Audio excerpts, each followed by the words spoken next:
Perfecto. Muy Bien. bien. Ahora te doy nuevamente.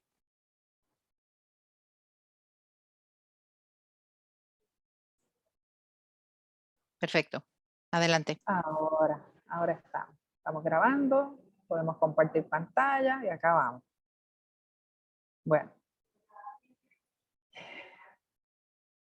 en el caso de Proyecto Matria, nosotras nacimos en el año 2004 y nacimos específicamente como una respuesta a la necesidad de alternativas de desarrollo económico y vivienda segura para mujeres que estaban en situaciones de violencia en relaciones de pareja. Ese fue nuestro nacimiento. Con el paso del tiempo evolucionamos y ampliamos nuestras poblaciones. Al día de hoy tenemos en Matria varios proyectos. Uno de ellos es Gaia, que es un programa de vivienda transitoria para personas LGBT, y otro de vivienda permanente para personas huyendo de situaciones de violencia de género que además tienen algún tipo de discapacidad. En Puerto Rico nosotras somos una de las proveedoras más grandes de servicios a estas poblaciones en particular. Tenemos también nuestra nueva iniciativa económica, Arepa Chic, Patricia. Arepa Chic la creamos como una evolución de nuestra incubadora de microempresas, Libera, que es el modelo que probablemente algunas compañeras de ustedes ya conozcan de Matria, nuestra incubadora de empresas con perspectiva de género. Pues esa incubadora la llevamos a un próximo nivel y creamos una empresa social y feminista donde se generan y se preparan productos a base de arepas, que es un plato típico de Puerto Rico, diferentes a las venezolanas y las colombianas.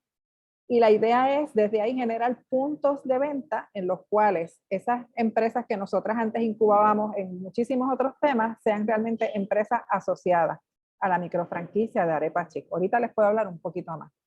Tenemos también otro proyecto que se llama Casa Solidaria Matria, que nació luego del paso del huracán María por Puerto Rico en el año 2017 y que es un proyecto de recuperación por desastres en la zona central de Puerto Rico, y aunque trabaja con todas las familias de esa comunidad en la que nosotras estamos, la comunidad de Miraflores en Orocovis, es un proyecto que tiene perspectiva de género y de derechos humanos, lo que quiere decir que aunque tengamos familias completas dentro de nuestro proyecto, nosotras en todo momento tenemos muy presente todo nuestro trabajo desde una perspectiva de género para garantizar la equidad y el bienestar de las mujeres. También tenemos la Ruta de las Mujeres, que comenzó como un proyecto de apoderamiento político en el año 2012 y que trabajaba en los contextos eleccionarios de cada 4 años en Puerto Rico, y que ahora se convirtió en nuestra división de desarrollo de política pública. Y estamos trabajando activamente en actividades que nos permiten incidir políticamente en la toma de decisiones del gobierno en todo lo relacionado con los derechos de las mujeres. También somos parte de otros grupos de derechos humanos y de activistas, como el Comité Amplio para la Búsqueda de Equidad, que trabaja con temas LGBT. Y desde Matria, cuando hubo el lockdown por el COVID-19 en marzo del 2020, se creó también la Mesa Social, que es otro espacio de trabajo horizontal en el que hay organizaciones de todo Puerto Rico y personas en carácter individual, y trabajamos con una agenda de derechos humanos nuevamente con la perspectiva de género acomodada de manera transversal en todo ese trabajo que estamos haciendo. Actualmente también somos parte de PARE. PARE es un comité de trabajo creado por el gobernador de Puerto Rico para atender la declaración de emergencia por violencia de género que él decretó en enero del año 2021. Así que Matria es una de 5 organizaciones de la sociedad civil que está en esta mesa de trabajo, impulsando un plan que lo que pretende es sentar las bases para todo un sistema de prevención e intervención con la violencia de género en Puerto Rico. Eso es una visión general de lo que es Matria.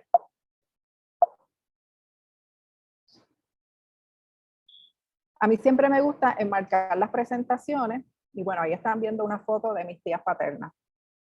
Y yo siempre digo que tenemos que pensar mientras escuchamos todo este trabajo que estamos haciendo, inclusive todo el trabajo teórico de otras compañeras, siempre es bueno pensar en las mujeres de nuestras vidas. Cuán fácil o difícil fue para ellas ser felices.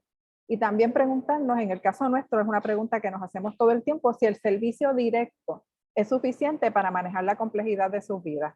Y del lado del activismo, que Matria también lo trabaja, preguntarnos si el activismo en sí mismo es una respuesta a las necesidades de las mujeres.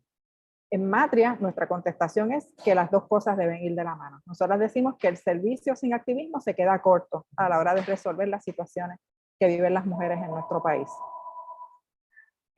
Aquí muy poco de teoría, seguramente las demás compañeras a lo largo de esta jornada van a poder hablar más sobre esto, pero nosotras trabajamos desde una visión que reconoce las intersecciones de las opresiones y sabemos que las características que tenemos las mujeres, ya sea por nacimiento o por condición social o por el marco comunitario o geográfico en el que estemos viviendo, nos afectan entonces las violencias de maneras distintas. Las intersecciones relacionadas con sexo, con género, con raza, con clase social, con salud, nacionalidad, identidad de género, entre otras, nos impactan en nuestro proceso de desarrollo y nos hacen más o menos vulnerables a las violencias. También desde esa perspectiva de las intersecciones de las opresiones, nosotras reconocemos en nuestro modelo en todo momento el tema de los derechos humanos como un eje temático.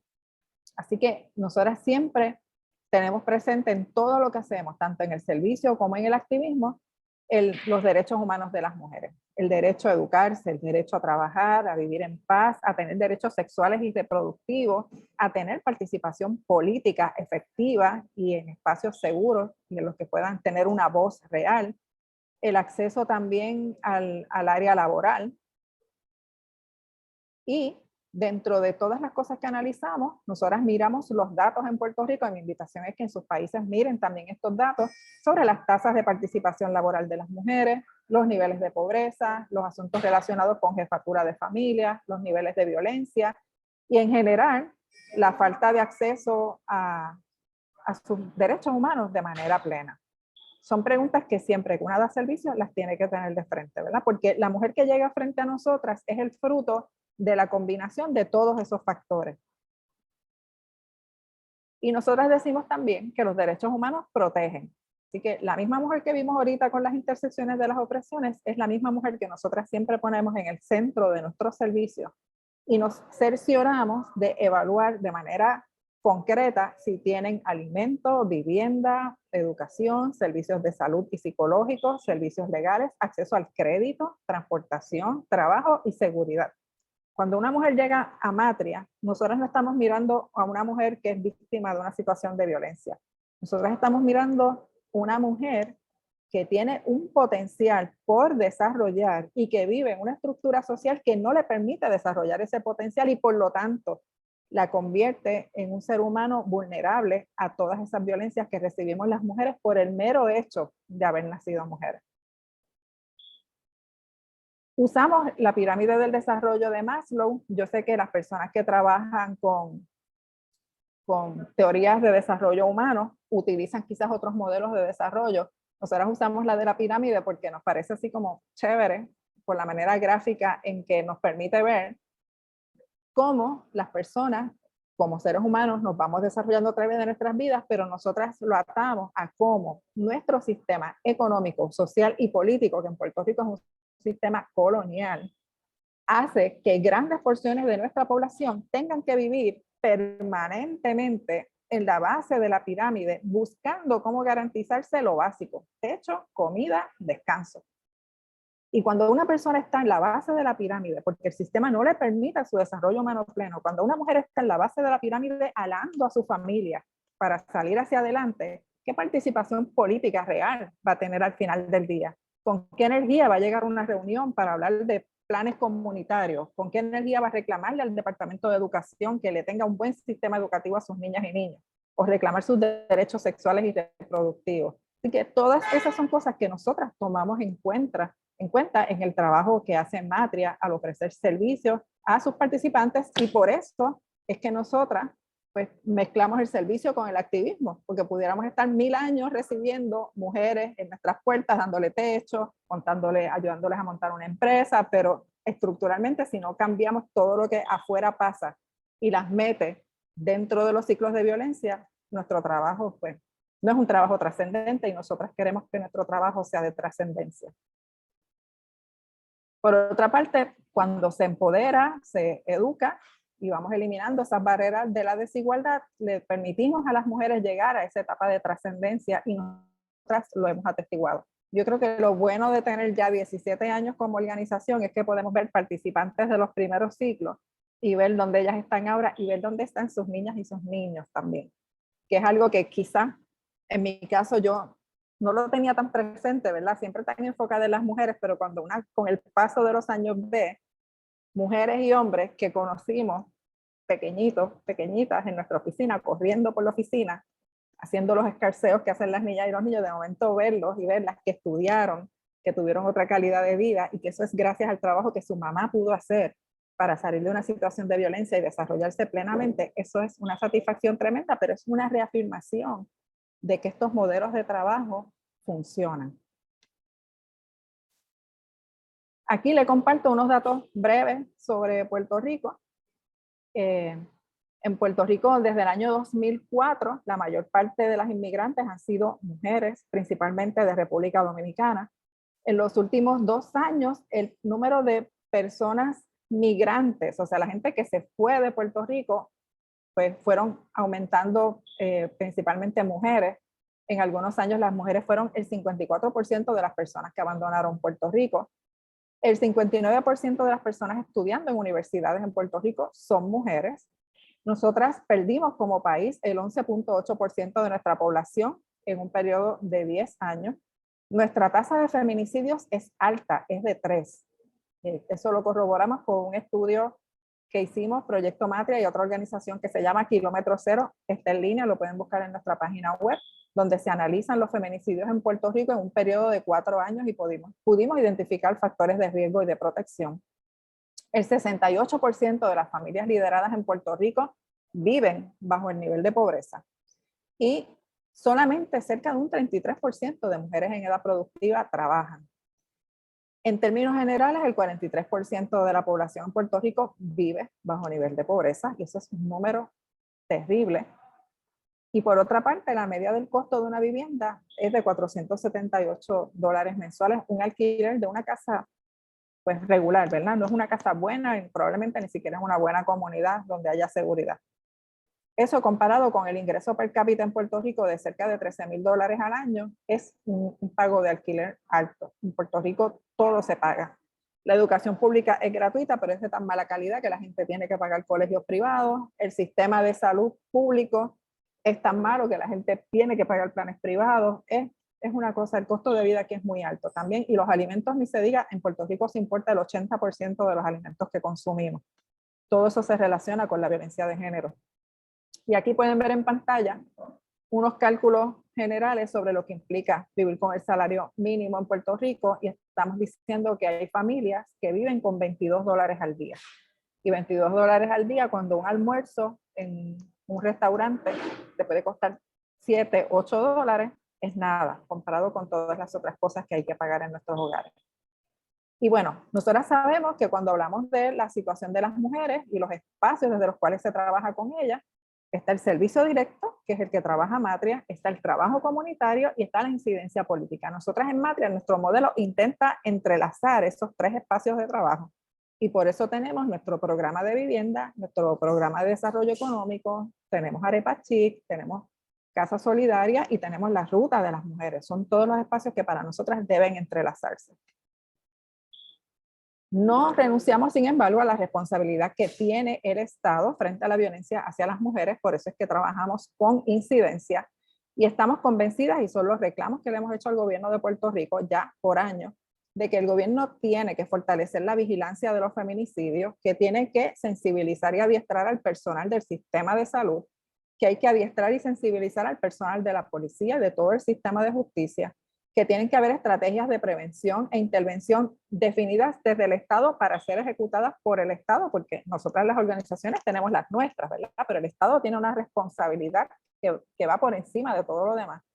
Y también hay otras recomendaciones relacionadas con reducir la disponibilidad y posesión de armas de fuego y promover una cultura de equidad. Ahora mismo estamos luchando para que nuestro sistema de educación pública incorpore la perspectiva de género a sus currículos y es algo que está ahí a punto de caramelo. Vamos a ver si en esta vuelta lo logramos. Pensando desde el servicio, pues nosotras también reconocemos que hay múltiples espacios para trabajarlo, ¿verdad? No solamente desde organizaciones no gubernamentales como Matria, sino también desde organismos internacionales, hay agencias de gobierno, está la academia, hay colectivos de activismo y espacios de desarrollo económico. En Puerto Rico todos esos espacios han sido utilizados por las feministas para adelantar una agenda de equidad. Matria propone, por su parte, un modelo de trabajo que reconoce que lo económico es tan importante como lo que se relaciona con el apoyo psicosocial, pero no lo desvincula. Así que nosotras, nuestro modelo de desarrollo económico incluye el reconocimiento propio como parte de un proceso de apoderamiento, el reconocimiento propio, quién soy y por qué, un proceso de deconstrucción que puede ser muy doloroso a veces para las participantes, pero lo superan, ¿verdad? Y se dan cuenta de que pueden verse de otra manera y que no están obligadas a vivir y a ser como se le ha dicho que sean. Aquí tenemos una poeta nacional, Julia de Burgos, que tiene un poema maravilloso que empieza diciendo: yo quise ser lo que los hombres quisieron que yo fuera. Y eso es algo que en este proceso de deconstrucción se trabaja. Trabajamos entonces con una etapa de apoderamiento donde las mujeres pueden elegir qué quieren hacer y accionar en esa dirección. La autosuficiencia y finalmente la trascendencia. Esas son las etapas de trabajo en Matria, en el proceso de servicio.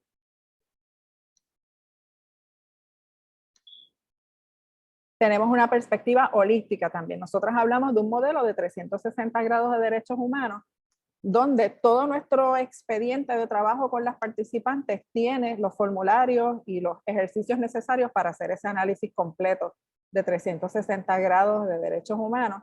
Y ahí entonces tocamos base con los sentimientos y programaciones de las mujeres, las acompañamos a descubrir sus fortalezas, las guiamos para que miren todos los cuerpos que las definen: el mental, el emocional, el espiritual, el familiar, social y económico.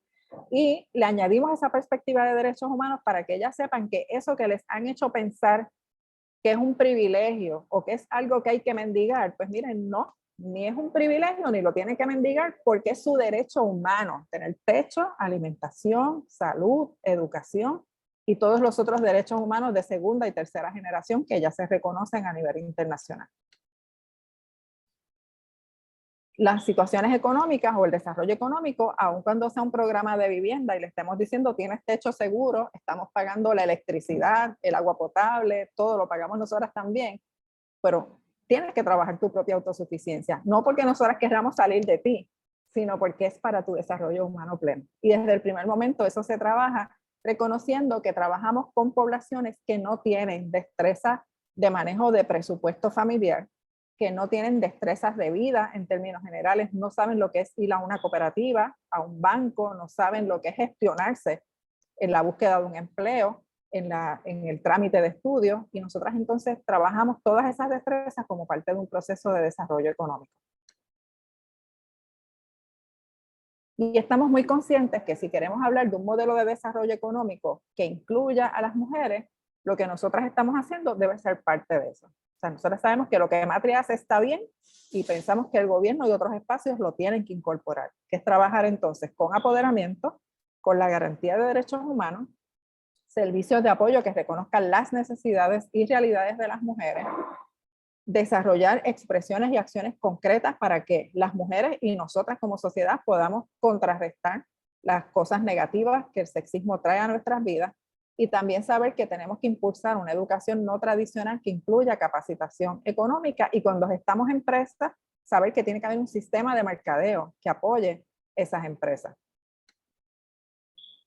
Y nuestras etapas de desarrollo económico, según el modelo de Matria, se parecen a las que hablamos ahorita del apoderamiento, ¿verdad? El reconocimiento propio, si tengo lo que necesito; la deconstrucción, tengo derechos humanos y merezco tener calidad de vida; el apoderamiento es elegir generar mis propios ingresos, pero ingresos dignos, no ingresos de sobrevivencia; la autosuficiencia y la trascendencia, cuando podemos compartir nuestra prosperidad con otras mujeres. Estos son algunos datos por encima de feminicidios en Puerto Rico. Los paso rápidamente por pantalla para que los vean, se los puedo hacer llegar después, las invito a buscar el estudio. Y estas son algunas fotos, en este caso son fotos de Arepa Chic, que es nuestro nuevo proyecto de desarrollo económico. Y esto es en Casa Solidaria Matria, en Orocovis, en esa comunidad rural donde estamos trabajando.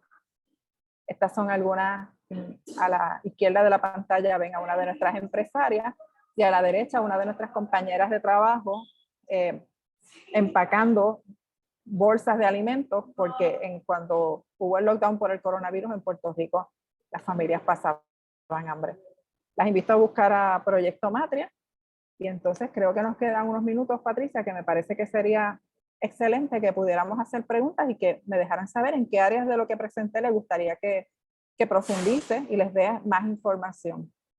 Lo que me parece bien importante que nos llevemos todas es que cuando una organización es feminista y se plantea el trabajar para la paz y la seguridad de las mujeres, tiene que reconocer que no es meramente trabajar con el apoyo psicosocial o el apoyo en los tribunales o el acompañamiento, que hay que reconocer que esas mujeres tienen unas realidades sumamente complejas que nos obligan a gestionar servicios adicionales, pero también ayudarlas a gestionar su propia autosuficiencia, mientras como también proveedoras de servicios, tenemos que saber que nos toca todo lo que identificamos en el ofrecimiento de servicios como barreras del sistema, nos toca ir allá también y derrumbar esas barreras, no solamente por nuestras participantes, sino por las mujeres que vienen detrás de ellas y que quizás nunca van a llegar a nuestras puertas y que necesitan que esas barreras no existan cuando ellas vayan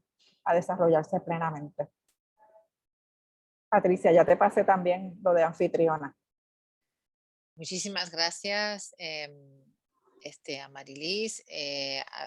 Yo soy una forofa, digamos, que me gusta mucho el modelo de trabajo que tenéis porque realmente creo que redunda en beneficio de las mujeres. Haría como una primera pregunta, si la puedes ampliar un poquito y después dejamos paso a quien de la audiencia tenga alguna otra interés o alguna otra pregunta.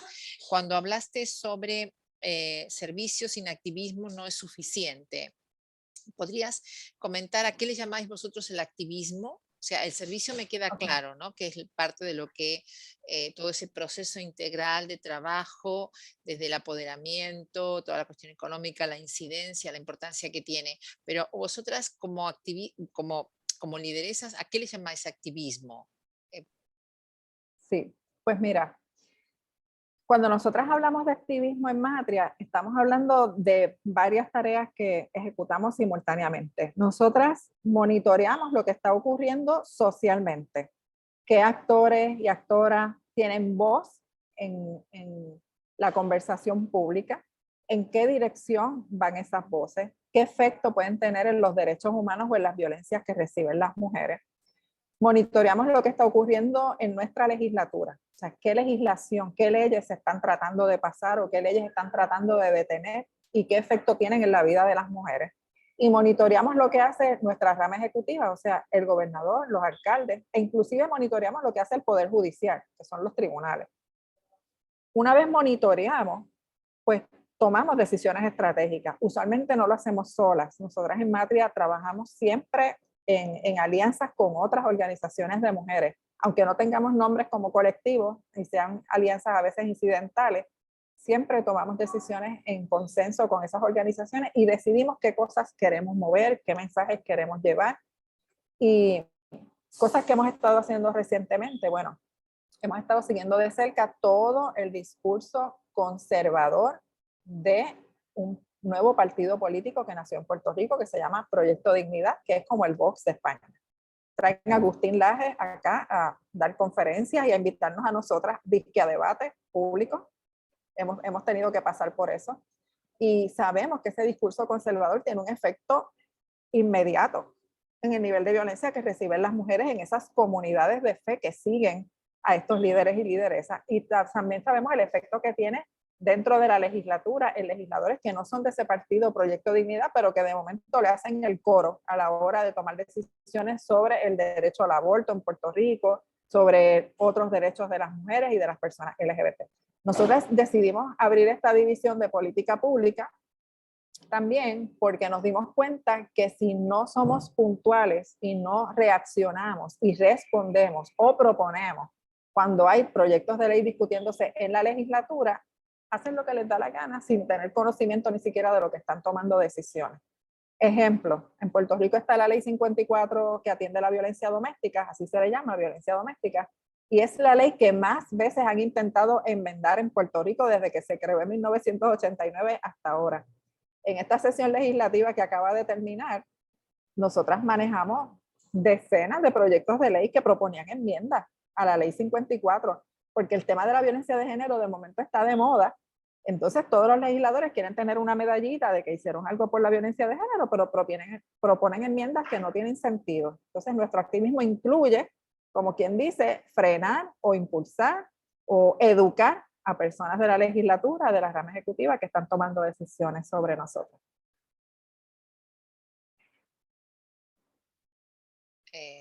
Bueno, tenéis un cuadro, un perfil de mujeres y de lideresas muy potentes, entonces al frente también, ¿no? Para todo ese activismo y ese seguimiento respecto a la legislación. ¿Hay alguna pregunta? ¿Alguien tiene algún interés sobre este trabajo comunitario que se desarrolla en uno de los proyectos donde solemos enviar gente de prácticas? Veo por el chat una pregunta. Ok. Sobre el programa Gaia, ¿qué profesionales trabajan? ¿Qué requisitos necesitan para entrar? Bueno, en Puerto Rico existe la profesión de trabajo social. Están colegiados y colegiadas, tienen licencia para trabajar. Y en nuestro programa de vivienda transitoria y permanente, usualmente las manejadoras de casos, que así es que se llama la posición, vienen del campo del trabajo social o de la psicología. También psicología no solamente clínica, sino social comunitaria. Nosotras acá le complementamos con adiestramientos todo lo relacionado con apoderamiento, desarrollo económico, porque son componentes esenciales de nuestro modelo y sabemos que no siempre la formación meramente académica les da ese otro campo de conocimiento y nosotras les completamos el adiestramiento. No sé si cuando me preguntas requisitos para entrar te refieres a las participantes, a las que van a recibir el servicio, o te refieres solamente a las empleadas. Ok. Bueno, para recibir servicio, nosotras hemos tenido que cambiar un poco el lenguaje con nuestras fuentes de fondos. Esas son las cosas que a veces una tiene que negociar. Nosotras siempre hablábamos de mujeres en situaciones de violencia de género, pero tenemos una fuente de fondo que nos dice que tenemos que decir personas en situaciones de violencia de género. Y eso es un poco problemático para nosotras, pero bueno, lo hemos podido manejar y la realidad es que prácticamente todas nuestras participantes en los programas son mujeres y que las que no son mujeres son personas de las comunidades LGBT, que sí han sufrido violencia por razón de su orientación sexual o su identidad de género.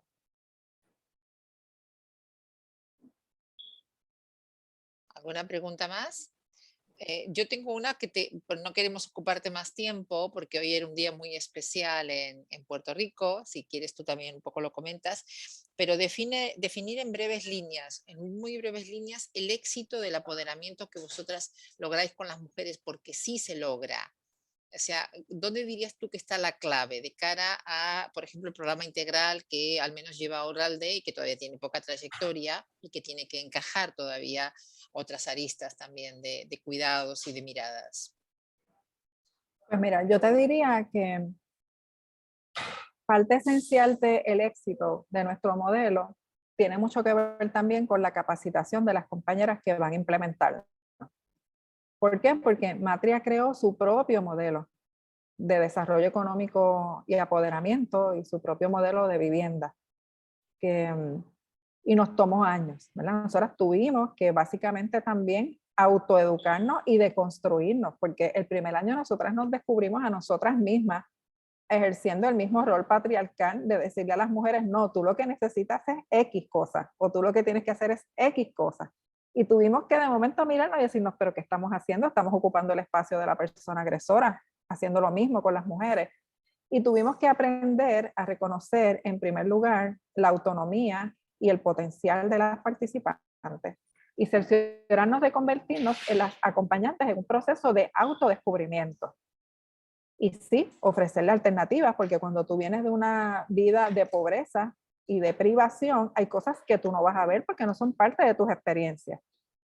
Y nuestras profesionales entonces, nuestras compañeras aquí se han preparado para poder mirar las intersecciones de las opresiones, estar conscientes de que no deben juzgar las decisiones de nuestras participantes, ofrecerles talleres en los que ellas pueden iniciar ese proceso de autodescubrimiento y a la misma vez ser facilitadoras e intercesoras en los procesos que ellas decidan iniciar, tanto con sus propias familias como con entes externos. Nosotras acompañamos e intercedemos con nuestras participantes, por ejemplo, frente a agencias de gobierno, cuando es necesario, o frente a otras proveedoras de servicios, cuando es necesario. Y digo que intercedemos y acompañamos porque nosotras también nos cuidamos mucho de no incurrir en prácticas asistencialistas. Nosotras no queremos que una mujer que llega a Matria nunca se vaya de Matria porque genera una relación de dependencia con nosotras. Y que nosotras, cuando ellas no tienen destrezas para algo, a veces le modelamos primero cómo se hacen las cosas, las acompañamos y después las soltamos para que ellas puedan seguir con sus vidas y se puedan ir de Matria. Y que cuando regresen sea a visitarnos, ¿verdad? No porque necesiten que nosotras sigamos haciendo las cosas por ellas. Eso es una de las partes esenciales de este proceso. Sí que es un proceso que requiere mucha autoobservación y mucho trabajo también interno de las profesionales que ofrecen los servicios. Sí, excelente. Bueno, yo creo que me he quedado con el tema de que no es fácil a veces no juzgar, sobre todo las decisiones últimas son de ellas, ¿no? Y a veces como profesionales esto cuesta un poco, Amarilis, cuesta un poco porque tú ves, o sea, Sí. cómo la persona va a cometer la misma, o sea, siempre va a caer en la misma situación, ¿no? Pero no queda otra, no queda otra que más que escucharle, recogerle nuevamente y volver a empezar quizás de cero nuevamente. Si no, sí que nos Eso es así. convertimos, exacto, si no, sí que nos convertimos en esa figura que no debe ser, ¿no? Que es crear Sí, la algo que dependencia. nosotras hemos tenido, crear una dependencia. Nosotras en algunos momentos hemos tenido que trabajar con lo que nosotras llamamos relevos. ¿Por qué? Porque a veces sabemos que están tomando decisiones que nosotras como expertas estamos viendo elementos de letalidad, por ejemplo, y sabemos que las decisiones que están tomando ellas las van a exponer a un posible caso de gran magnitud, de gran violencia, pero no nos quieren escuchar y nosotras no las vamos a obligar. Entonces manejamos lo que nosotras llamamos unos relevos en los cuales constan las advertencias que nosotras le estamos haciendo por escrito y ellas reconocen que esas advertencias se le hicieron.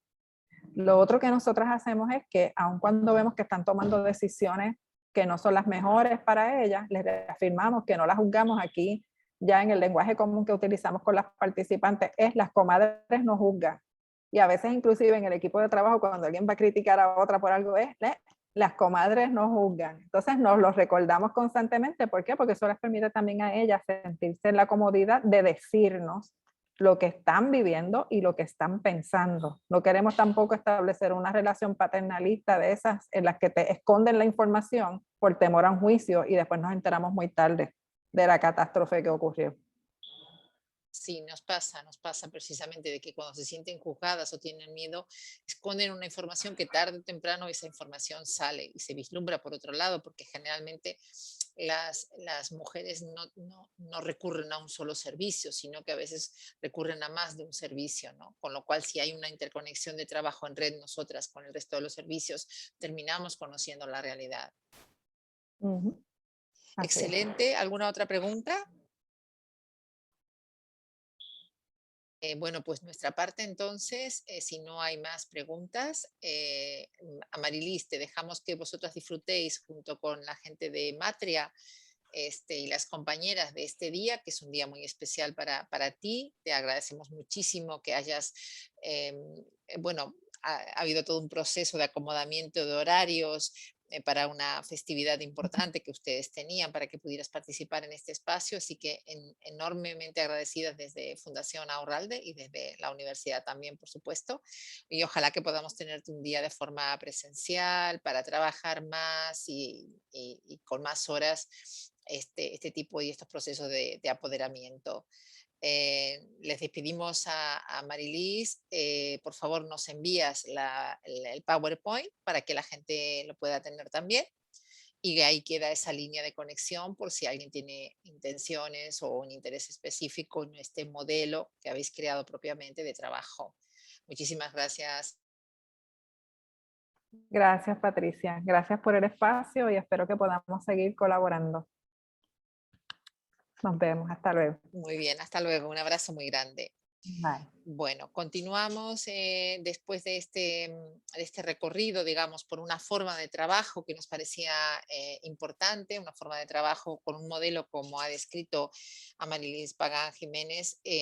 No es un modelo que hayan creado de un día para otro. La creación de los modelos es un proceso también para las propias organizaciones. Así que ahora contaremos con la presencia y la participación de Ximena Machicao Barberí. Aló, Adelante, Ximena. no sé si se me ve. Sí, se te ve perfectamente. Ok, Te tengo, sí, un segundito porque cometí el error de no presentarte. Yo lo hago de forma habitual, como si tú fueras, bueno, eres una profesional con la que solemos trabajar muy a menudo, pero el resto de las personas igual no te conocen o no conocen lo que has escrito. Ximena Machicao Barberí es socióloga, es directora de la asociación de CIDEN, creo que es, ¿no? ex directora del Es Centro de directora. Información y Desarrollo de la Mujer. Sí, además llevas más de 40 años de militancia feminista y eres experta en temas de violencia, violencias entrecruzadas y también has desarrollado y llevado investigaciones a lo largo de toda Latinoamérica en temas que tienen que ver con violencia, con trata en los últimos años, que es un tema en el cual creo que es un poco la experticia que tienes también. Y bueno, a nosotros nos gusta mucho tu mirada, tu pedagogía, tu forma de llegar a los temas, por eso hemos pedido que pudieras participar hoy en este quinto curso de la universidad. Ok, gracias, Patti. Hola a todas, un gusto poder compartir con ustedes algunas reflexiones. Este es un curso de varias sesiones con distintas expertas feministas en temas diversos. A mí me han pedido que hable más de un marco global, teórico, conceptual, desde la significancia de lo que es una ciudadanía global y que pueda esta ciudadanía global traspolarse a espacios locales, comunitarios, como el que hemos escuchado de Amarilis, que me ha parecido muy importante, súper interesante, ese enfoque triangular de trabajar servicios, activismo, incidencia política, porque muchos de los aspectos que ella ha señalado en su ponencia tiene que ver con cómo formulamos y hacemos planes de incidencia política. Entonces creo que ha sido muy importante mirar eso ya para entrar a mi tema. Voy a compartir un PowerPoint, pero a veces avanzo mucho más rápido que el PowerPoint, pero creo que tengo el tiempo suficiente para ir desarrollando algunas ideas como provocación y reflexión de lo que debe ser un curso de esta naturaleza para ver qué es posible más allá de los deseos que tenemos de cambiar las cosas en contextos actuales como los que vivimos globalmente, pero en cada uno de nuestros países. Entonces voy a ver de compartir la pantalla. Por favor, si me aceptas como anfitrión. Sí, un segundito. Hacer anfitrión. Perfecto. Ya, adelante.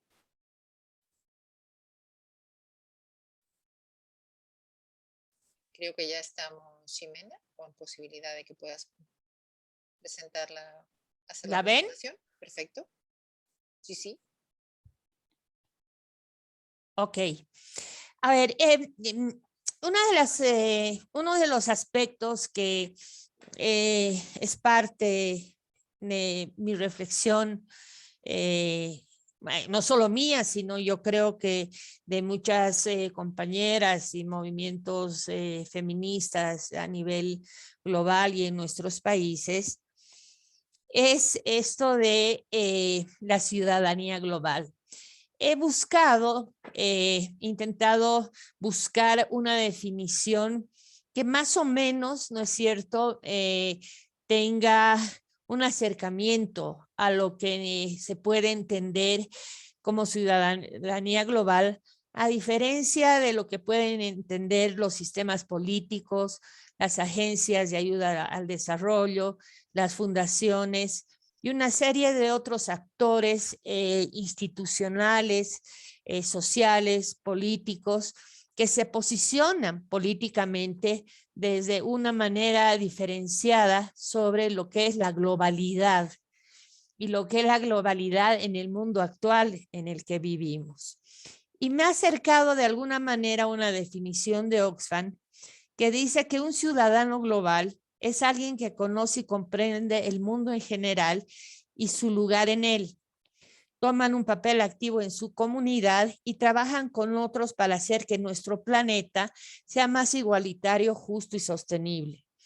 Posiblemente la experiencia que nos han contado que realiza el proyecto Matria en Puerto Rico se acerca a esta definición, que es una definición que viene de hacer de abajo hacia arriba una serie de acciones estratégicas, como son servicios, como es el activismo, como es la incidencia política, para posicionar una agenda que contribuya a la igualdad y a construir la igualdad y la equidad. Mi pregunta es si es una ciudadanía entendida desde los derechos humanos y las libertades fundamentales, y si es posible, y si otro mundo es posible de construir desde abajo hacia arriba en los contextos sociales, políticos, económicos, culturales en los que vivimos. Puerto Rico y otros países, y también tenemos muchas experiencias en Bolivia, sí, y hace 10, 20, 30, 40 años, estamos en este inmenso esfuerzo de construir desde las comunidades estrategias que empoderen a las mujeres, que que las mujeres aprendan a ser sujetos de derechos para ejercer esos derechos en los distintos campos de la vida, en el mundo público, en el mundo privado. La lucha contra la violencia creo que es una lucha estructural, fundamental, que marca la agenda feminista hace muchísimos años, pero que no ha podido penetrar un mundo que muy complejo y muy sistémico en lo que significa su puesta de un sistema de opresión y de dominio sustentado en el patriarcado, en el machismo, en las formas diferenciadas de exclusión, de discriminación, etcétera, etcétera. No solo lo de las mujeres, que las mujeres desde mi punto de vista y desde mi enfoque político somos las personas sujetos de derecho por ser mujeres. Por eso también, ¿no es cierto?, las mayores violaciones a los derechos humanos, como la violencia, están dirigidos no a un grupo, una población determinada, sino a más de la mitad de la población del mundo.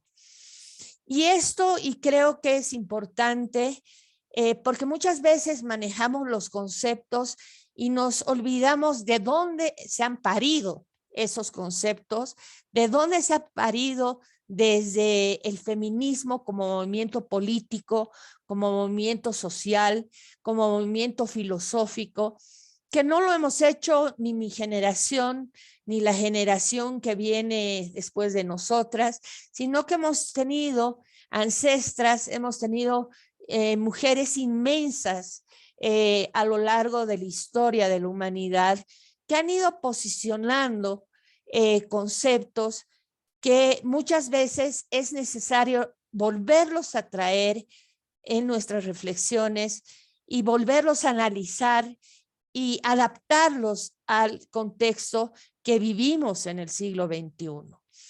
Porque hablamos de muchos conceptos y nos olvidamos de otros que es posible que nos ayuden a entender, por ejemplo, por qué las violencias en contra de las mujeres se han incrementado después de, además, haber influido en las agendas de los gobiernos, como han sido las cumbres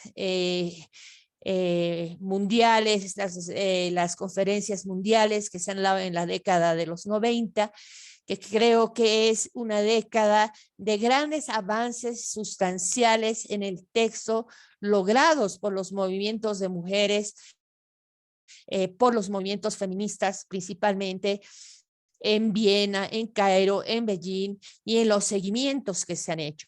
Y las dificultades que esas agendas se implementen de manera sostenida en el tiempo bajo la tutela de los estados que han firmado esos acuerdos.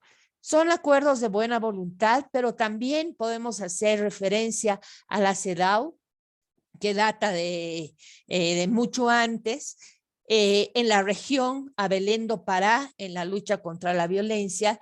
Y estos instrumentos que son muy importantes, ¿no es cierto?, establecen de manera clara qué son los derechos humanos de las mujeres, y yo aumento como sujetos políticos de derechos, por ser mujeres. Y los derechos humanos se los maneja hoy en día desde todos los lugares ideológicos posibles, desde la ultraderecha, desde la derecha, desde la ultraizquierda, desde la izquierda, desde los centros. Es decir, que son conceptos que se han ido manipulando, se han dejado de nombrar en su esencia fundamental de transformación para el cambio de las relaciones de opresión, para el cambio, ¿no es cierto?, de la transformación de la sociedad, y se han ido manejando en base a otros intereses que no tienen que ver con la construcción de una agenda de la igualdad y de equidad. Entonces creo que estamos viviendo un momento de inflexión en el manejo de conceptos, pero no solamente en el manejo de conceptos, sino sobre todo en la práctica, los comportamientos y las medidas que se toman utilizando estos conceptos como derechos humanos, ¿no es cierto?, que marcan una línea no negociable para el ejercicio de estos derechos para todas y para todos, pero especialmente para las mujeres, por todo lo que los gobiernos y los estados han firmado en el marco de los acuerdos de la Asamblea General de las Naciones Unidas.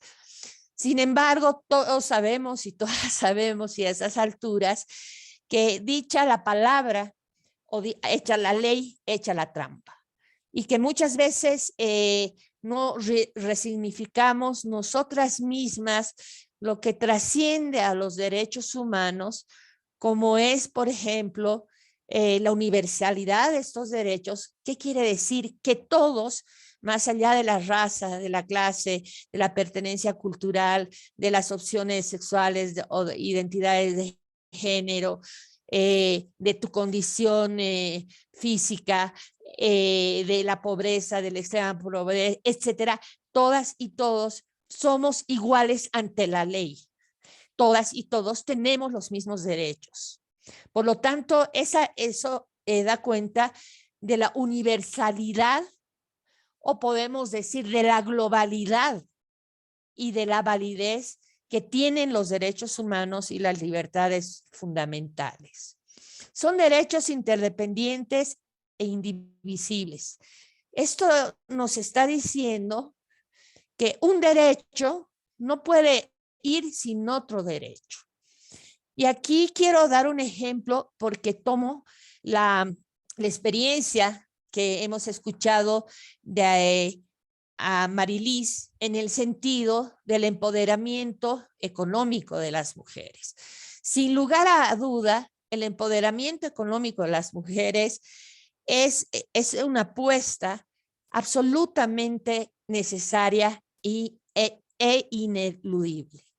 Las mujeres tenemos por derecho que tener trabajo, un trabajo digno, tenemos por derecho que el desarrollo de nuestras capacidades, potencialidades, algo que históricamente se nos ha negado por estar ubicadas en el ámbito público.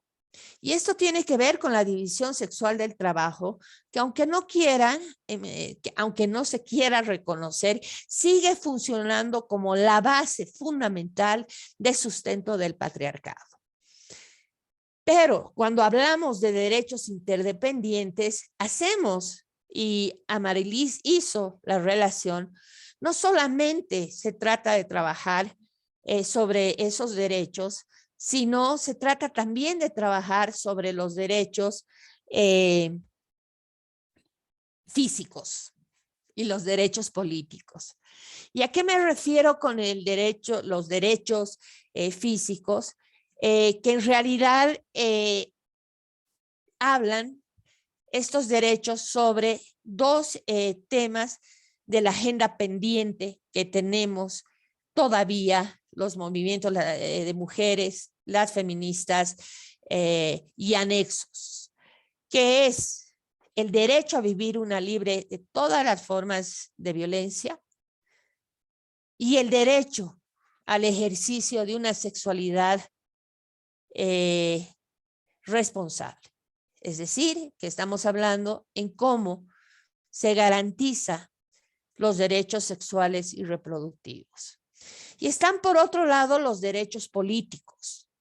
Los derechos políticos no se adscriben necesariamente a militar en un partido político, sino a participar en igualdad de condiciones en diferentes espacios, ya sean partidos políticos, organizaciones sociales, organizaciones comunitarias, en igualdad de condiciones. Y el feminismo ha avanzado en hablar de estos derechos, ¿no es cierto?, en base a un concepto que es la autonomía económica, la autonomía física y la autonomía política de las mujeres. Y dentro de la autonomía política de las mujeres se encuentra el derecho a disentir cuando las mujeres que participan como lideresas en distintos espacios comunitarios, organizacionales en nuestros países, se oponen o no están de acuerdo con cierto tipo de acciones o medidas, más aún si violan derechos humanos, no solamente de nosotras, sino del conjunto o de la sociedad o de una comunidad determinada o de un grupo determinado. El derecho de disentir es un derecho, pero no por eso nos pueden castigar o nos mandan otra vez a disciplinar. Por ello surge con mucha fuerza, por ejemplo, en América Latina, todo lo que se denomina el acoso y la violencia política en contra de las mujeres. Las mujeres han irrumpido de manera muy fuerte en el ámbito privado, en el ámbito público. No así se ha democratizado el ámbito doméstico, pero a un precio y a un costo muy alto. Por lo tanto, no es casual que una gran mayoría de nuestros países, sobre todo en América Latina, tengamos leyes contra el acoso y la violencia política. Entonces, estamos hablando de esta interdependencia de los derechos que yo puedo tener un buen trabajo, puedo tener ingresos que no solamente me ayuden, me empoderen a mí como mujer, sino siempre está extendido, ¿no es cierto?, a mirar a la familia como el grupo central de la sociedad.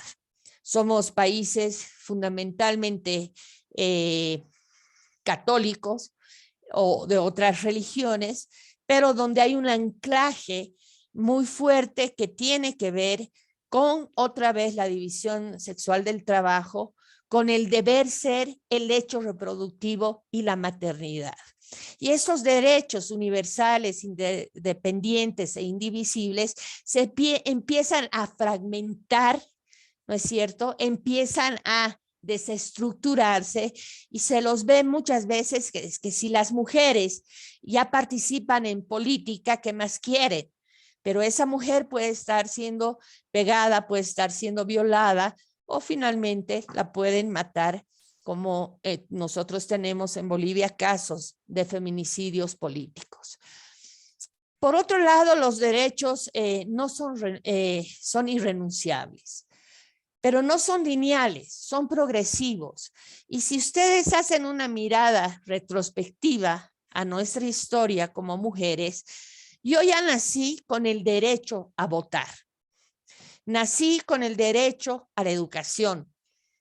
Nací con varios derechos que pelearon otras mujeres, porque para que las mujeres, sin distinción alguna de clase, de raza, de etnia, puedan ejercer esos derechos.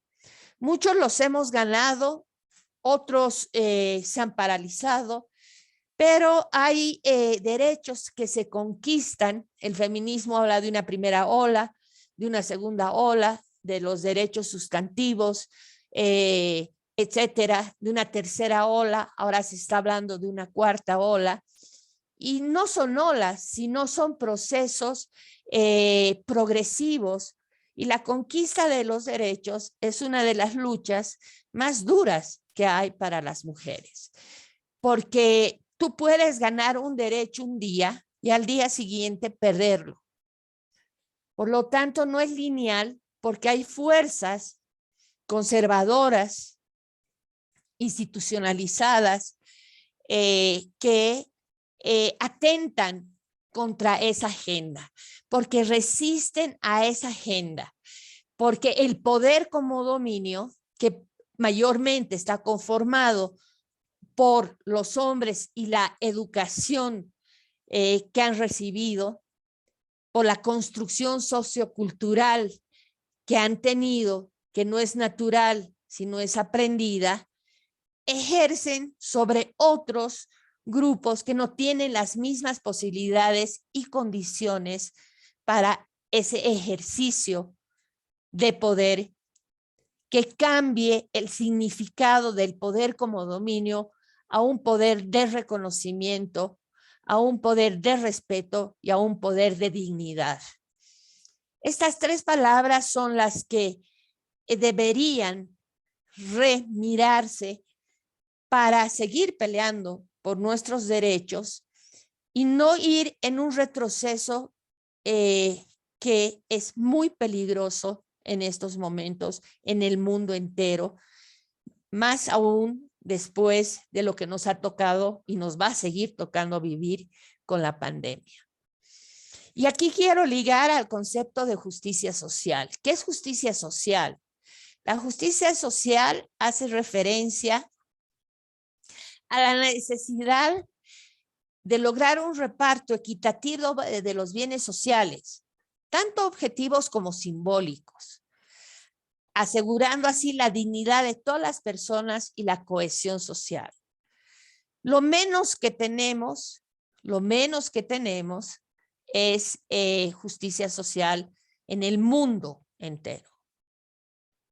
En el mundo entero, porque tenemos un mundo global absolutamente jerarquizado, absolutamente segmentado, absolutamente fragmentado y con nuevos fenómenos violentos que no hemos vivido ni a los finales del siglo XIX, ni a los principios del siglo XXI. Dos fenómenos que generan otro tipo de violencia, como son las migraciones masivas, tanto en América Latina y en Europa, y como es la trata y el tráfico de personas, en el caso de la trata de mujeres, niñas y adolescentes para la venta de sus cuerpos. Estos dos fenómenos que posiblemente sí existían, pero no en la magnitud que existen ahora, está configurando un nuevo mapa de poder, de pobreza, de marginalización y de violencia. Además, a ello tenemos que seguir mirando, ¿no es cierto?, que aquello que hace 20 años, 30, 40 luchamos para decir basta a la violencia contra las mujeres, esas violencias más conocidas como la física, la psicológica y la sexual, que hacen una trilogía, pero yo no creo en las violencias si no están entrecruzadas y entretejidas, ¿no es cierto?, se han ido incrementando de una manera inadmisible en nuestros países. Yo no sé, escuchábamos algunas estadísticas de Puerto Rico, conozco algunas de España. En Bolivia, cada 3 días matan a una mujer, teniendo una población de casi 12 millones de habitantes. Porque cuando hablamos de estadísticas, y las mujeres no somos número, somos personas, sujetos de derecho, tenemos que hacerlo en relación a la población que tenemos. Bolivia es un país relativamente pequeño, con 12 millones de habitantes, donde cada 3 días matan a una mujer y cada vez de maneras más perversas. Y ahí hay un entrecruce de violencias muy fuerte, porque mayormente son personas, como en otras partes, conocidas, novios, maridos, amigos, o de repente aparecen algunos locos que actúan en manada y vulneran los cuerpos, la sexualidad, se apropian y expropian de la vida de las mujeres. Y esto tiene mucho de impunidad, no solamente en la institucionalidad o en las democracias limitadas, falladas, en los estados de derecho limitados, fallados, porque responden a intereses partidarios y no al bien común. Esto pasa en todas partes, más fuerte posiblemente en América Latina que en Europa o en Estados Unidos, qué sé yo, que ponen un punto de ruptura entre la Declaración de los Derechos Humanos integrados y el ejercicio de estos derechos, pero sobre todo sobre la vulneración de estos derechos, que gozan de una impunidad manifiesta muy, pero muy peligrosa. Y se empiezan además a encontrar nuevas formas para denominar otro tipo de violencias, como es el vicariato, cuando el hombre, el padre se lleva a las niñas y las mata. Sí, violencia vicaria le llamamos en España. Violencia vicaria. Exacto, Estamos vicaria. aprendiendo en Bolivia ese concepto porque no lo conocíamos, pero fíjense que se van construyendo nuevos conceptos para denominar nuevas, entre comillas, violencias que enfrentamos las mujeres en los diferentes ciclos de vida. porque las violencias no se dan específicamente con más fuerza en una etapa de la vida, en otra, sino son formas y expresiones diversas que viven las mujeres. Por ejemplo, la violencia sexual contra niñas y adolescentes de sus entornos más cercanos, comunitarios, familia, el padre, el padrastro, el primo, el amigo del papá, etcétera, son los victimarios principales de esas niñas y adolescentes, que muchas de esas niñas y adolescentes terminan con embarazos no forzados, embarazos forzados, producto de un crimen como es la violación, y se obliga a niñas a ser madres. Pero hay de alguna manera una justificación muy fuerte de estas violencias, porque se parte nuevamente de este enfoque abierto o encubierto de lo que es la división sexual del trabajo y el deber ser. Y el deber ser en las mujeres está asignado al hecho reproductivo, al hecho de la maternidad. Por eso tenemos movimientos, como lo ha señalado en Puerto Rico, pero ustedes tienen a Vox en España. Nosotros en Chile, miren lo que está pasando con las elecciones. En Bolivia tenemos grupos organizados que no siempre son partidos políticos, sino que son grupos ciudadanos organizados que defienden la vida del no nacido. Y ahí se encaja el tema de la ideología de género. Y quiero reflexionar sobre el concepto primero de género o de la perspectiva de género que manejamos desde los feminismos para hacer nuestros planes, para hacer nuestros proyectos, para hacer nuestras propuestas, para hacer incidencia política. El género es una categoría de análisis, no tiene fin en sí misma. Es como la clase, como la raza, como la etnia, que nos ayuda a mirar el mundo y la construcción de sus relaciones sociales, económicas, políticas, culturales, que son relaciones jerarquizadas, que son relaciones de poder como dominio, no solamente hacia las mujeres, que somos las principales víctimas de ese poder como dominio, sino frente a otras poblaciones que están marcando y rompiendo la heteronormatividad de las sociedades patriarcales, sexistas, machistas, homofóbicas, xenófobas, etc.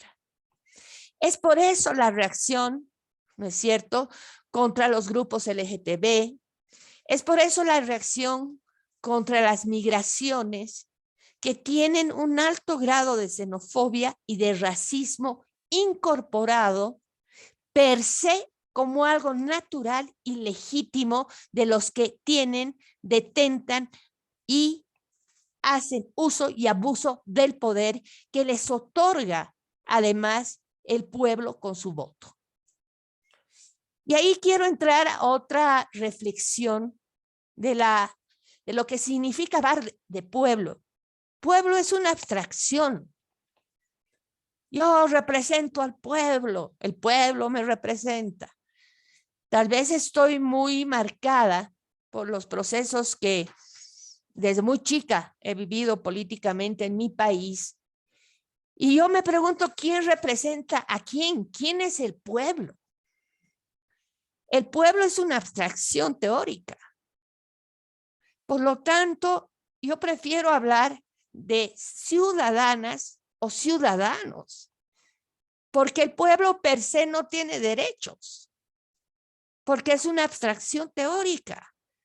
Los que tenemos y las que tenemos derechos somos las personas de carne y hueso que pertenecemos a una determinada cultura, que tenemos una determinada identidad genérica, que tenemos situaciones que vivimos en la pobreza o extrema pobreza, que tenemos el color de la piel de otro color, ahí todo el tema de la raza, la etnicidad, etcétera, etcétera, etcétera.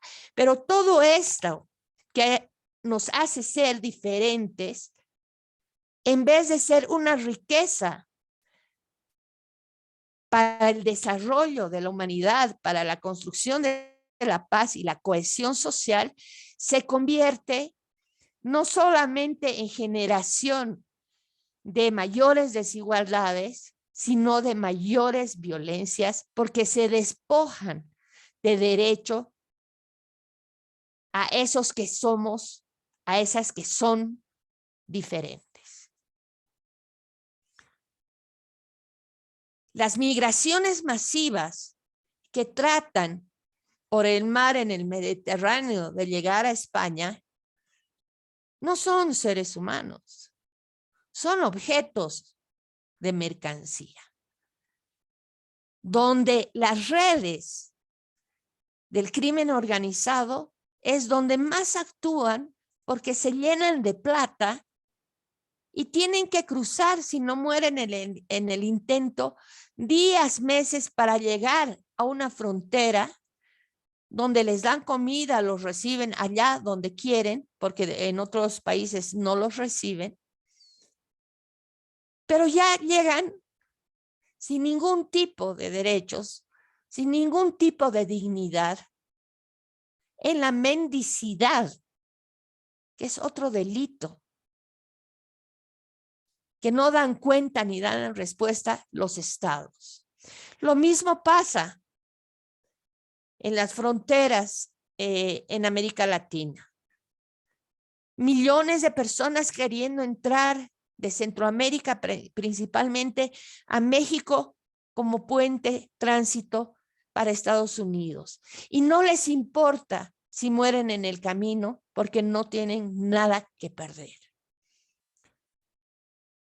Y estamos naturalizando tanto estos nuevos fenómenos que nos vamos a acostumbrar como sociedades a vivir esto como si fuera algo normal y natural,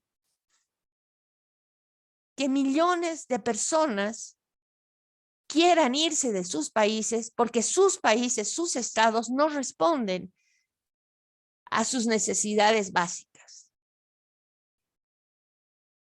Y las necesidades básicas, estamos hablando del derecho a la educación, el derecho a la salud, el derecho a tener una vivienda, el derecho a la alimentación, el derecho a la seguridad social, el derecho a un trabajo digno. Entonces se ha empezado a fragmentar y a despedazar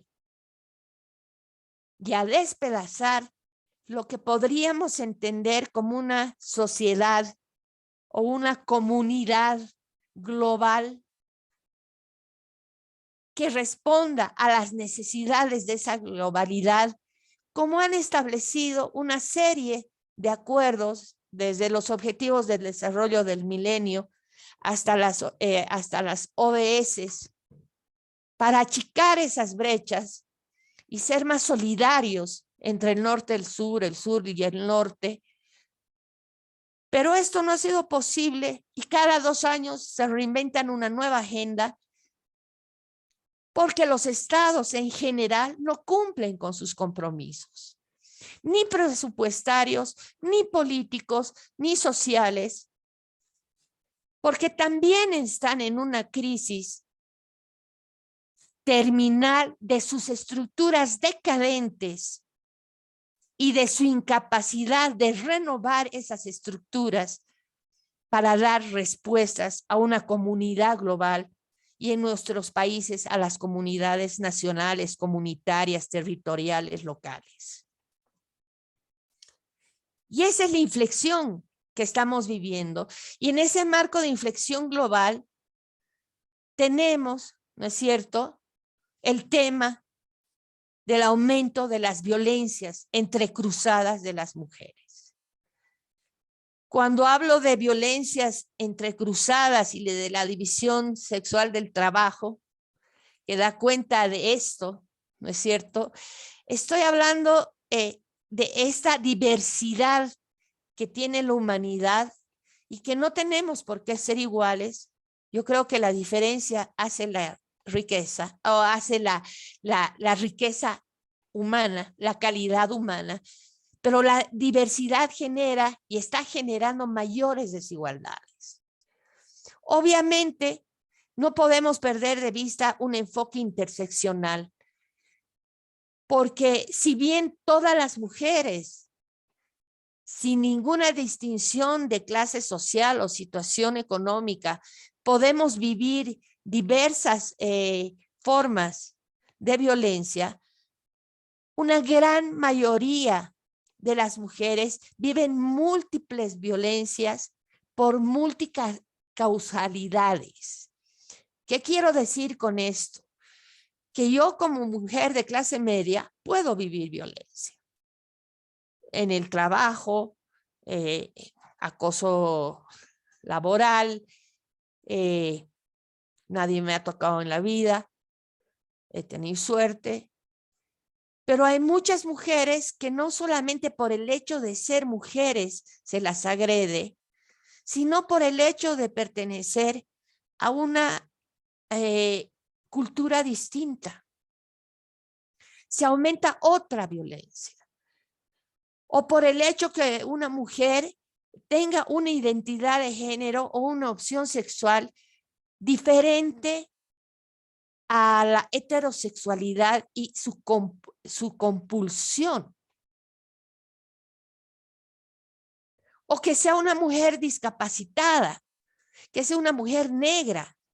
Si yo agarro la vida de varias mujeres que yo he conocido en el transcurso de este tiempo, que son mujeres negras, mujeres lesbianas, mujeres en situación económica, social, de pobreza o extrema pobreza, mujeres en un solo cuerpo se atesoran distintas formas de discriminación y exclusión. Ese es el enfoque interseccional de las discriminaciones. No todas las mujeres somos iguales.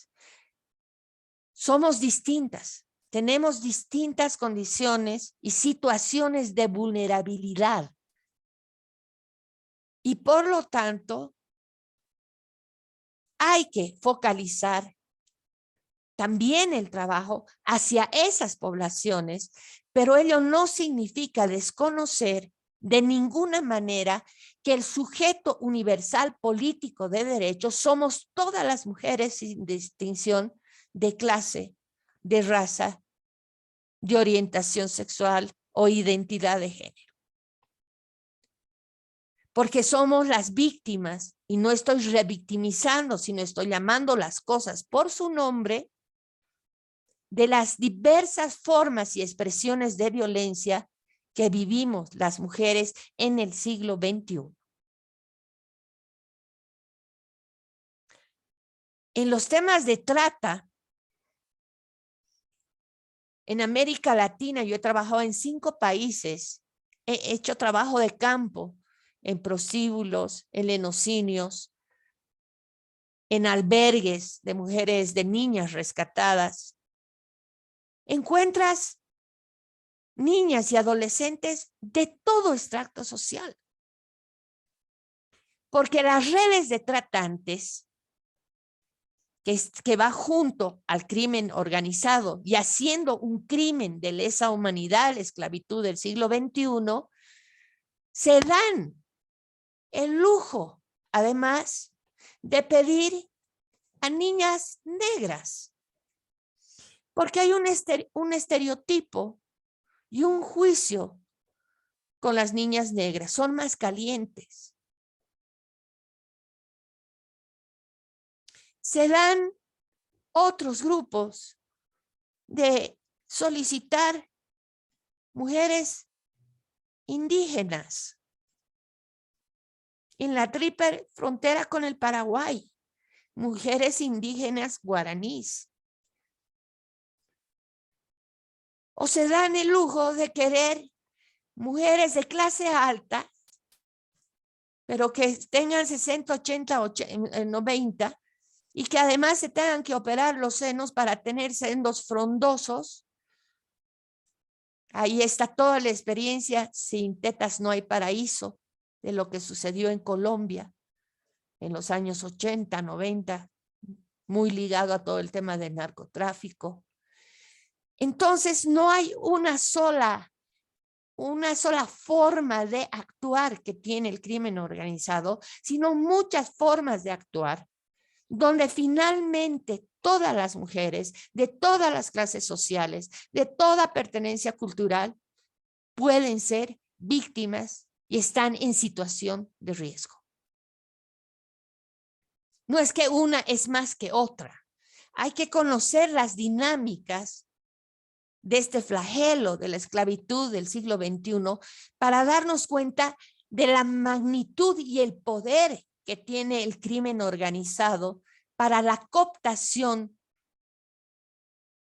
para la explotación sexual de niñas y adolescentes, porque en el mercado donde se las comercializa cuestan más. Y ahorita, en estos momentos, la trata de mujeres con fines de explotación sexual es uno de los negocios más lucrativos en el mundo junto al narcotráfico. Entonces estamos hablando de nuevos o viejos fenómenos, pero con nuevas caras y de dimensiones que nunca nos hubiéramos imaginado. Por ejemplo, cuando estuvimos en Beijing negociando con los gobiernos la agenda feminista sobre este tema o el tema de las migraciones masivas que vivimos ahora y no se vivía hace 25 años o 24, Beijing fue en 95, estas dimensiones, como tampoco vivíamos en ese momento las dimensiones que ha tomado el feminicidio en nuestros países.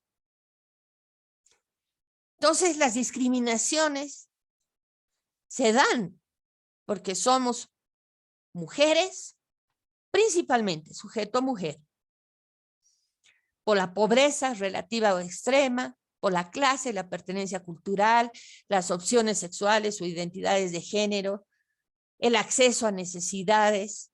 Y otra vez, esto lo meto dentro de la división sexual del trabajo, porque la división sexual del trabajo marca el deber ser, asigna, nos da mandatos, prácticas y comportamientos sociales, culturales, políticos, se estereotipa a las mujeres y finalmente se las juzga y se las sentencia. Nosotros hemos vivido muchos casos de feminicidios en esta locura que estamos viviendo, de feminicidios en Bolivia, de que las víctimas resultan ser las victimarias.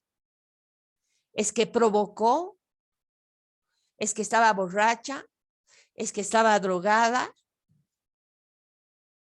es que estaba vestida de alguna manera, es que le ha sido infiel,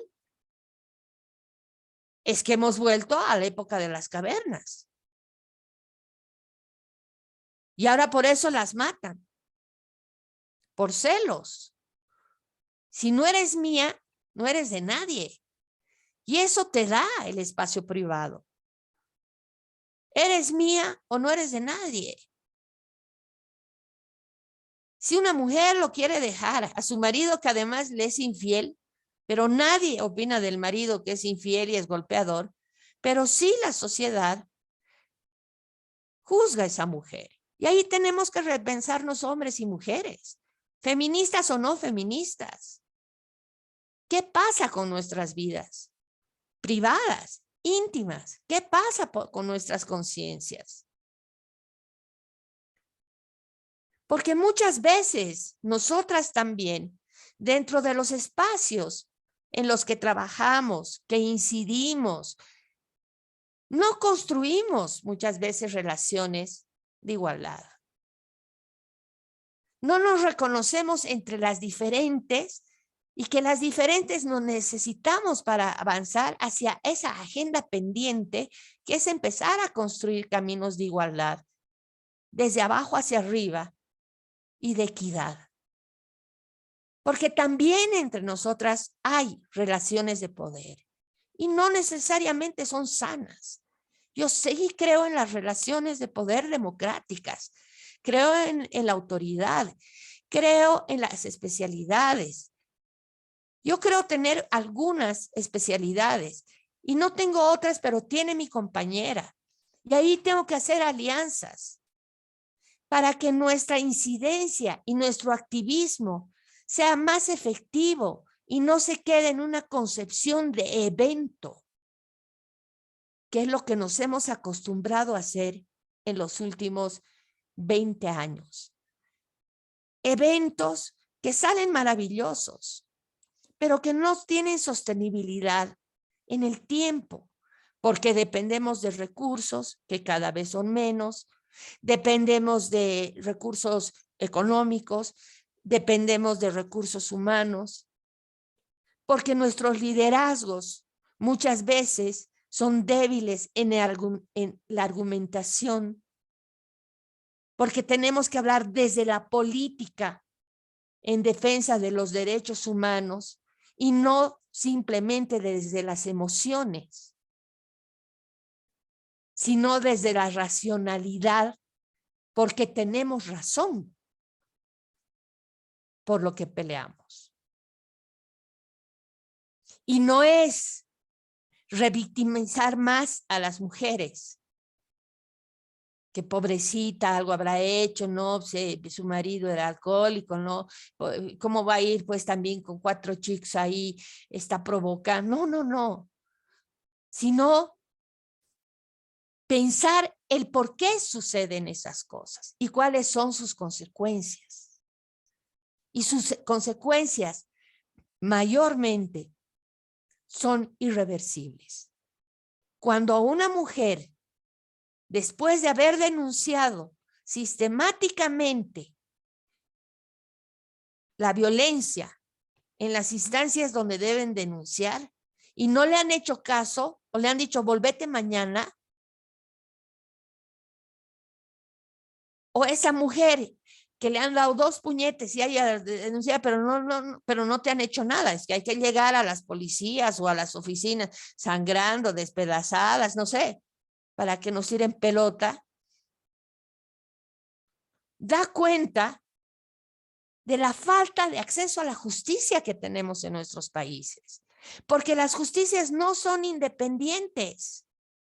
La justicia está hecha para hacer justicia, no para consolidar la injusticia y elevar a grados cada vez mayores la impunidad. Porque si un hecho delictivo en contra de las mujeres o de cualquier otra población no se hace el debido proceso para castigar el delito, va a seguir y va a aumentar el delito, porque somos impunes. Si a los violadores en manada no se le dan los 30 años a cadena perpetua, que en muchos de nuestros países no hay cadena perpetua, y esos violadores en manada salen a los 6 meses, 3 meses, no estamos haciendo otra cosa que consolidar la impunidad. Y por lo tanto, esos hechos se van a volver a repetir. En Bolivia hasta la fecha han matado a 98 mujeres de enero a noviembre. Solamente el 2% tiene sentencia de 30 años. Otros están fugados, otros han salido en libertad condicional, nadie sabe por qué. Entonces, estamos hablando que hay una decadencia cada vez más agresiva y manifiesta de la justicia en nuestros países. E impune. Hay juicios que duran 5, 6, 7 años, con muchos tipos detenidos en las cárceles. Y miren que yo no soy de las personas que creo que todo se resuelve metiendo a la cárcel a todos. Creo que es un problema estructural donde hay que cambiar todas las estructuras que naturalizan y legitiman toda esta complejidad. Que hay que actuar en la educación, en los sistemas de salud, en los sistemas de justicia, en todas, dentro de las familias, fuera de las familias, nucleares, extendidas, con las religiones. Porque las religiones y los grupos pro vida y antiderechos, no todos, pero en su mayoría, lo que están haciendo es retomar nuestros conceptos. Por ejemplo, hablando de la ideología de género. Las feministas nunca hemos hablado de la ideología de género. Hemos hablado de la perspectiva de género como una categoría, y lo repito, de análisis de las relaciones de poder como dominio que se ejercen en la sociedad, entre hombres y mujeres, pero no solamente entre hombres y mujeres. Porque es más fácil hablar, para entrar a muchos sectores, hablar de género, que muchos han entendido que género solamente son mujeres o que los hombres son los malos. No, estamos hablando de un sistema relacional donde que todos estamos, hombres y mujeres, porque hay mujeres que replican los mismos patrones patriarcales y machistas, porque no han pasado por los procesos de resignificación de la conciencia. Porque ser mujer a mí no me da una conciencia de género. A mí me da un proceso ser mujer, tener conciencia de género y ser feminista. He tenido que transcurrir por muchos procesos en mi vida, dolorosos, de resignificación. Y lo hemos hecho millones de mujeres en el mundo. Y lo podemos seguir haciendo y lo deben seguir haciendo las nuevas generaciones. Y los hombres también tienen que vivir sus propios procesos. Pero muchas veces a mí me dicen, ay, es que hay que trabajar con hombres. Yo no quiero ser mamá de otros hombres. Porque entre otras cosas no soy mamá porque no he querido ser madre. Y ahí me han enjuiciado. Y ahí me enjuicia la sociedad por ser una mujer sola. Que no me he casado nunca ni he tenido hijos. Porque hay una valoración del ser mujer relacionada a la maternidad que parece el destino de las mujeres. Y las que no quisimos ser madre, sí somos discriminadas. Sí somos juzgadas. Aprovechamos, Y muchas Ximena, veces por las propias mujeres. ¿Sí? Querida Ximena, aprovechamos este espacio para comunicarte, porque no tengo forma, de que tenemos que ir finalizando para dejar unas preguntas y algunas conclusiones. Ok, sí. Bueno, entonces, frente a todo esto, perdón, me pasó el tiempo, pero me dijeron que tenía 1 hora, creo que ya cumplí la hora, que repensar todos estos temas desde el fundamento de la propuesta de los movimientos teóricos, políticos, feministas. Tenemos que pensar sobre las democracias limitadas, recortadas, excluyentes, cooptadas, de los estados de derecho secuestrados por las élites de poder políticas en distintas dimensiones. Lo político no solamente hace referencia a los partidos políticos. Política hacemos absolutamente todos. Todas las ciudadanas y los ciudadanos. Tenemos que empezar a decir basta y entender la significación de lo que es la impunidad en contra de la violencia hacia las mujeres, en contra de la falta de oportunidades para el ejercicio de todos sus derechos. Y tenemos que pensar qué significa la construcción de la igualdad y qué significa ser iguales frente a la ley. Son los pasos urgentes que hay que dar en una agenda que todavía es pendiente. No se han cumplido las agendas que logramos penetrar, como la que fue Cairo, Viena, Beijing, las convenciones de Estambul. Tenemos una agenda pendiente y sin embargo empiezan a surgir nuevos temas, nuevas demandas que complejizan el escenario de las reivindicaciones de las mujeres. Y muchas veces esta complejidad y estos desacuerdos ponen en peligro la agenda pendiente ya marcada hace más de 30 o 40 años. Por lo tanto, todavía hay mucho trabajo que hacer, mucho que reflexionar, mucho que discutir, mucho que repensar y mucho que reinventarnos para luchar contra viejos y nuevos fenómenos que vulneran los derechos humanos de las mujeres y sus libertades fundamentales. Gracias. Y perdón por el tiempo.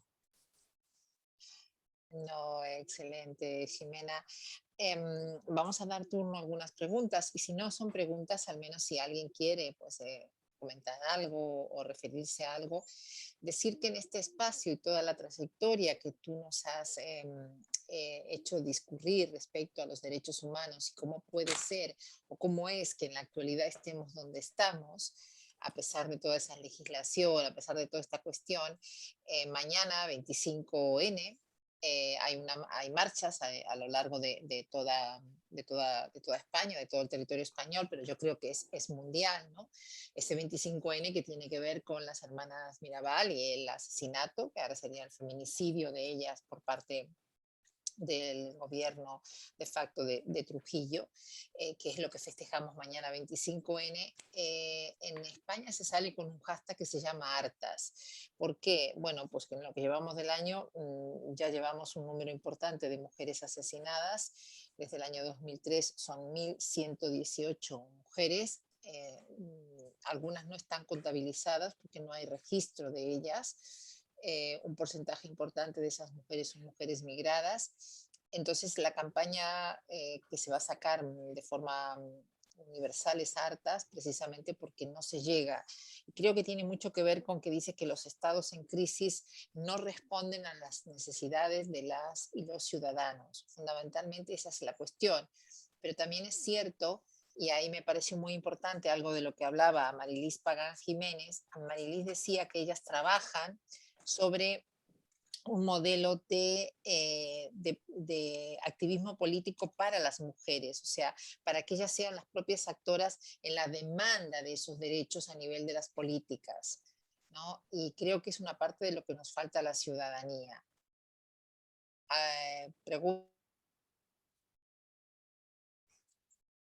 Se te ha apagado el micrófono. Sí, dejamos abierto a las preguntas. ¿Alguien que pueda abrir su micrófono?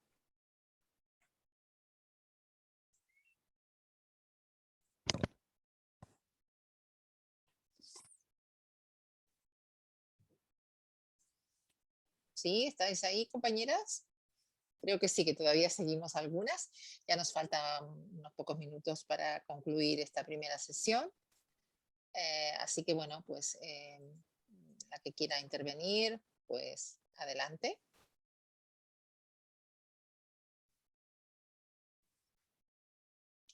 Tenemos una pregunta, Ximena, ¿la puedes ver por favor en el chat o algún comentario? Buenas tardes, Jimena. Al principio has comentado a las mujeres como sujetos políticos. Mi pregunta es la siguiente: ¿cómo definirías el concepto de sujeto político? No hay nada más político que los derechos humanos. Entonces, las mujeres somos sujetos políticos de derechos humanos. La conquista de los derechos humanos de las mujeres es un asunto político de primera importancia. Y otra vez decir que lo político no es lo partidista, no es lo institucional, sino es todo lo que hacemos en nuestras vidas, en una concepción y en un enfoque integral de lo que es lo político como una propuesta de emancipación, de empoderamiento, de transgresión, de reivindicación y de ejercicio de derechos.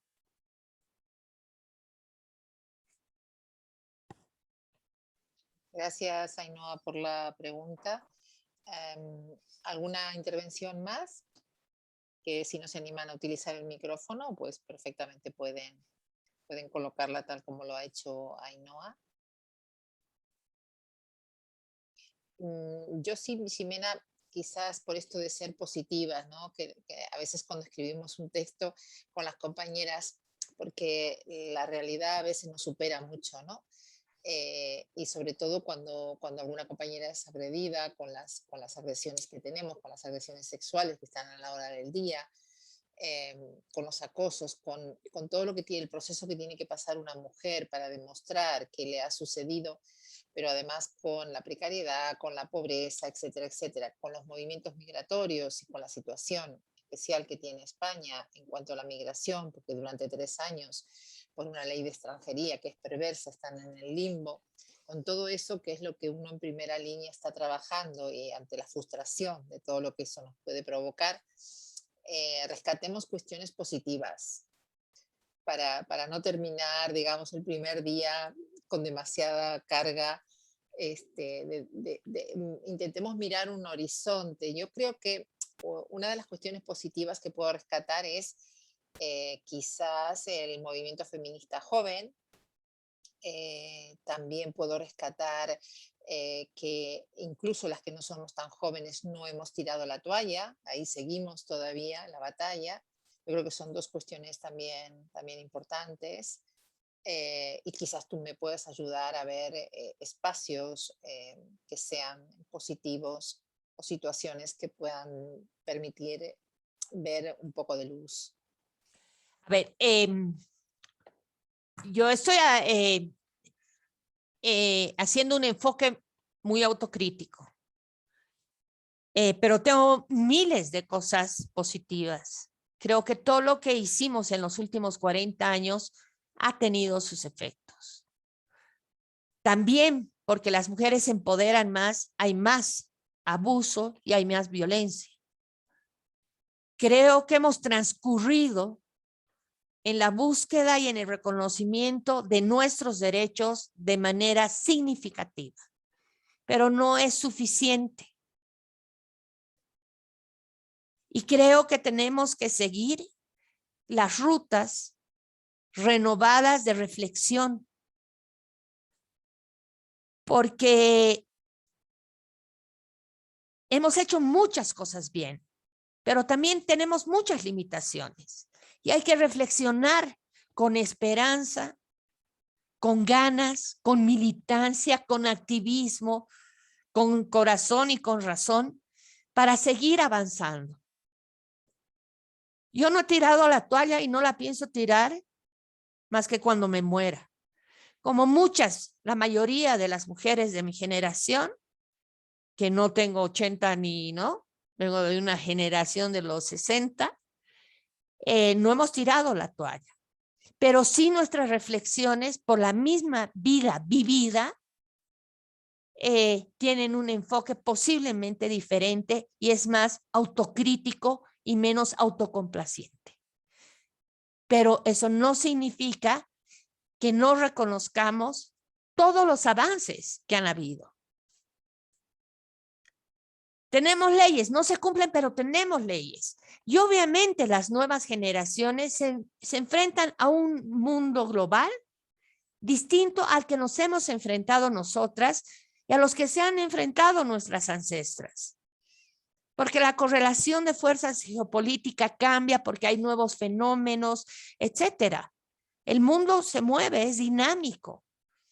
Y las nuevas generaciones de mujeres feministas tienen que beber de lo que ha sido la experiencia de todas las mujeres que han transcurrido por este camino y transitar el suyo propio desde sus propios paradigmas como nuevas generaciones para enriquecer esos caminos y acercarnos cada vez un poquito más a las posibilidades de construcción de sociedades más equitativas e igualitarias. Y se lo hace desde experiencias comunitarias. Se hace desde espacios más chicos, el empoderamiento, que las mujeres vivan en paz, tengan posibilidades de desarrollar. Pero hay un marco global el que también hay que enfrentar, el que también hay que mirar. Y poco a poco se va avanzando, no sin zancadillas. Y si no hubiéramos tenido esas zancadillas, tampoco habría posibilidades de reflexionar de otra manera. Pero por supuesto, una de las cosas que yo he aprendido del feminismo, de los feminismos, es que no hay que rendirse, no hay que tirar la toalla. Nadie nos dijo que esto iba a ser fácil y por lo tanto hay que seguir luchando por convicción porque tenemos la razón.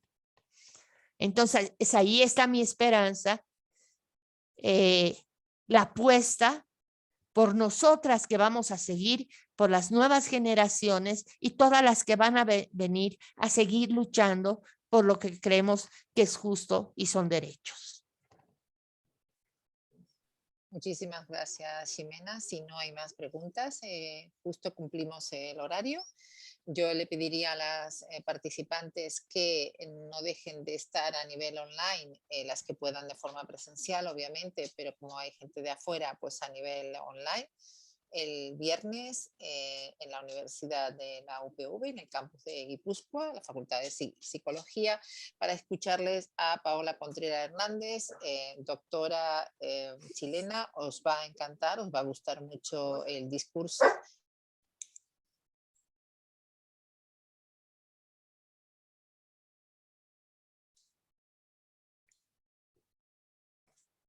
Bien, estos son los espacios del directo, ¿no?, que tienen las interrupciones cuando estás llevando este tipo de Zoom, que creo que no es la primera vez que le pasa a alguien, ¿no, Ximena?